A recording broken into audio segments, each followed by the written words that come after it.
আমি এখন এসে পৌঁছেছি নসিপুর রাজবাড়ির সামনে। এই হচ্ছে আমার পিছনে নসিপুর রাজবাড়ি। জগৎ শেঠের বাড়ি থেকে বাস 2 মিনিটের রাস্তা নসিপুর রাজবাড়ি। এই হচ্ছে নসিপুর রাজবাড়ি। এর ভেতরেও ঢুকতেও কিন্তু 20 টাকা টিকিট লাগে। আমি 20 টাকা টিকিট কেটে ভেতরে ঢুকবো। যদি ফটোগ্রাফি অ্যালাউ করে তাহলে আপনাদেরকে দেখাবো। ইতিহাস প্রসিদ্ধ রাজা দেবী সিংহ এই রাজবাড়ি তৈরি করেন 1756 সালে। 1865 সালে এটা সংস্কার করেন কীর্তিচন্দ্র বাহাদুর। মোঘল ও ইউরোপীয় স্থাপত্যের এক দারুণ মিশ্রণ দেখা যায় এই রাজবাড়িতে। এখানে আছে 365 কোটি দেবদেবীর মন্দির, অষ্টধাতু, কষ্টিপাথর ও শ্বেতপাথরের দেবদেবীর দুষ্প্রাপ্য সব মূর্তি। নিয়মিত পুজো হয় এখনো এই মন্দিরে।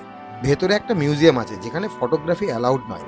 ভেতরে ঢুকলে আপনারা দেখতে পাবেন রাজ পরিবারের ব্যবহৃত নানা জিনিসপত্র, যেমন মূল্যবান আসবাব, তৈলচিত্র এবং ঐতিহাসিক সময়ের নানা নথিপত্র। এই জাদুঘরটি আপনাকে ফিরিয়ে নিয়ে যাবে অভিজাত্যময় একটা অতীতে।